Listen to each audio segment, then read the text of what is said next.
Assalamualaikum warahmatullahi wabarakatuh. Perkenalkan, nama saya Laila Hasana dan rekan saya yaitu Raja Segaf dan juga Atika Alia Kirana. Di sini kami dari kelompok 1 ingin mempresentasikan mengenai himpunan dan bilangan. Assalamualaikum warahmatullahi wabarakatuh. Perkenalkan, nama saya Laila Hasana dan rekan saya yaitu Raja Segaf dan juga Atika Alia Kirana. Di sini kami dari kelompok 1 ingin mempresentasikan mengenai himpunan dan bilangan. Langsung saja, pengertian dari himpunan dan bilangan. Dikutip dari buku Rangkuman Matematika SMP tahun 2009, himpunan adalah kumpulan benda-benda atau objek yang mempunyai ciri sama dan didefinisikan dengan jelas, sehingga masing-masing objek atau benda yang ada dalam himpunan memiliki hubungan atau kesamaan satu sama lainnya. Sedangkan yang dimaksud dengan bilangan adalah suatu konsep matematika yang digunakan untuk pencacahan dan pengukuran. Simbol ataupun lambang yang digunakan untuk mewakili suatu bilangan disebut sebagai angka atau lambang bilangan. Baiklah, dari himpunan dan bilangan tersebut, di sini kita akan membahas apa saja yang termasuk ke dalam himpunan dan bilangan. Antara lain adalah rasional, irasional, operasi dan bilangan, perbandingan senilai, perbandingan berbalik nilai, dan juga skala, diskon, ataupun pajak. Bilangan rasional menurut Bernard Rich dan juga Philip Smith adalah suatu jenis bilangan yang bisa dinyatakan sebagai suatu hasil bagi atau rasio dari dua bilangan bulat. Bilangan ini seringkali disebut sebagai bilangan pecahan, sebab terdiri dari pembilang dan penyebut. Bentuk dari bilangan rasional yang paling umum adalah A atau B, yang mana A disebut sebagai pembilang dan B sebagai penyebut dengan syarat-syarat tertentu. Sedangkan pengertian dari bilangan irasional adalah kebalikan dari bilangan rasional, yaitu bilangan yang tak dapat dinyatakan sebagai pembagi dua bilangan bulat. Artinya, bilangan rasional merupakan bilangan real yang tidak dapat bisa dibagi. Bilangan irasional adalah bilangan yang tidak dapat dinyatakan, yaitu A dan B-nya. Biasanya huruf bilangan irasional dilambangkan dengan huruf I. Hal tersebut yang menjadi pembeda antara bilangan rasional dan irasional. Yang mana bilangan rasional dapat dibagi dan hasilnya menjadi bulat atau berpola. Sedangkan bilangan irasional hanya bagian tidak pernah berhenti sehingga dikatakan irasional.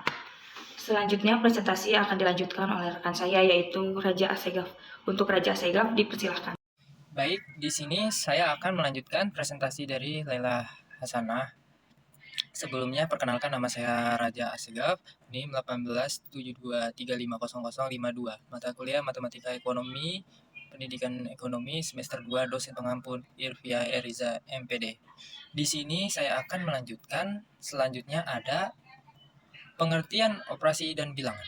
Operasi itu juga disebut dengan operasi hitungan bilangan, adalah kegiatan yang melibatkan penjumlahan, pengurangan, pembagian, dan perkalian. Dalam kegiatan ini juga menggunakan perhitungan susunan angka ataupun bilangan judul.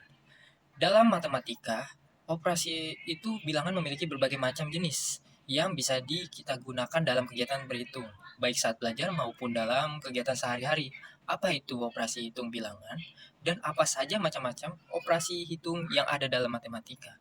Mari kita simak pemaparan mengenai pengertian operasi hitung bilangan dan macam-macamnya dalam artikel berikut.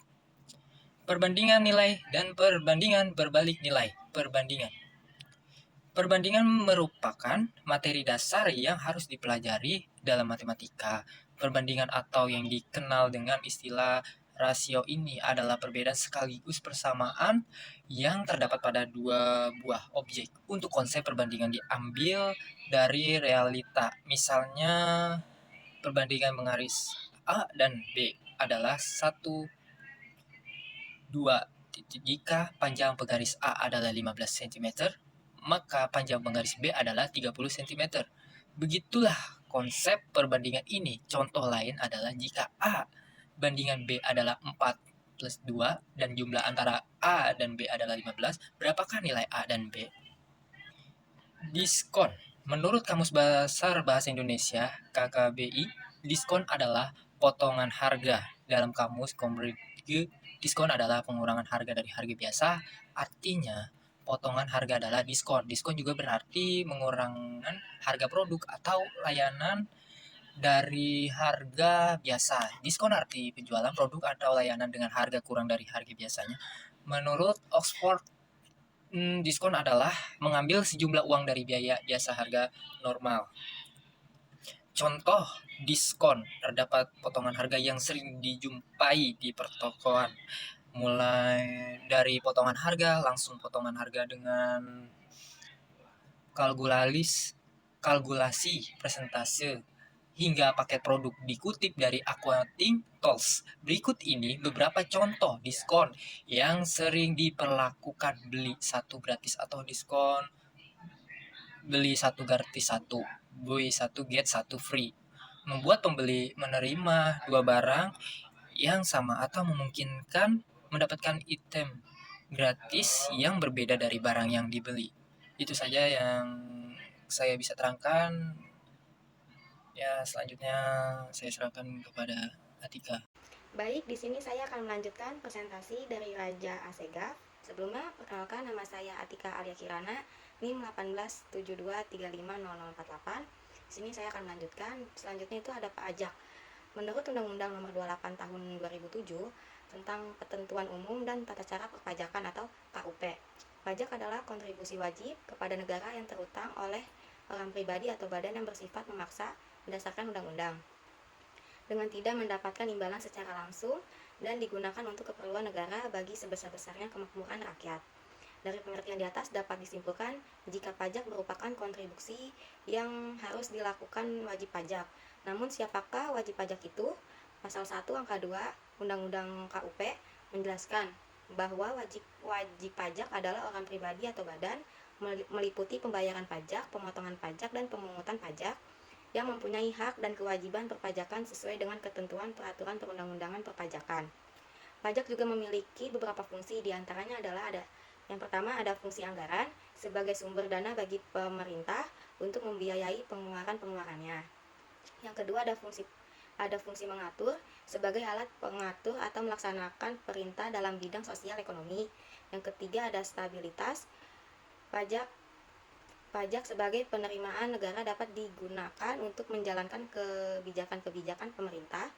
Yang keempat ada redistribusi pendapatan. Penerimaan negara dari pajak digunakan untuk membiayai pengeluaran umum dan pembangunan nasional sehingga dapat membuka kesempatan kerja dengan tujuan untuk meningkatkan pendapatan masyarakat.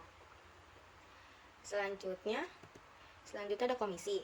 Menurut Kamus Besar Bahasa Indonesia, komisi adalah imbalan uang atau persentase tertentu yang dibayarkan atas jasa yang diberikan dalam jual, beli, dan sebagainya. Jenis-jenis komisi dilansir dari laman The Balance Money, merupakan beberapa jenis-jenis komisi yang paling umum dibayarkan kepada karyawan. Yang pertama ada gaji pokok plus gaji.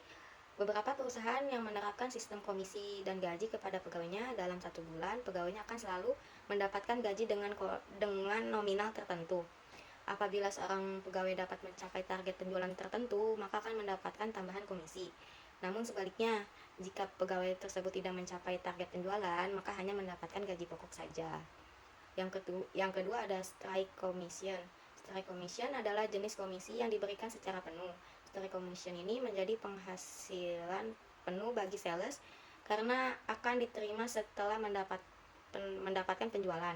Akan tetapi setiap perusahaan harus memiliki aturan yang jelas mengenai pembagian jenis strike commission sebab jumlah gaji pokok yang diperoleh setiap bulan jadi tidak menentu. Yang ketiga ada draw against the commission. Draw against commission adalah jenis komisi berupa jaminan pembayaran yang diberikan setiap bulan dari perusahaan. Komisi tersebut umumnya diberikan pada karyawan dalam jumlah yang lebih sedikit dari target yang ditentukan. Slide selanjutnya ada kesimpulan dan saran. Kesimpulan dari materi ini, setiap penyelesaian yang dilakukan dalam penyelesaian matematika, baik untuk perumusan masalah seperti rasional, irasional, skala, dan lain sebagainya, harus menggunakan rumus dalam setiap penyelesaiannya.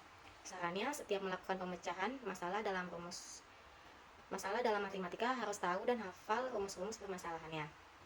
Terima kasih, itu saja yang dapat kita sampaikan. Selebihnya mohon maaf.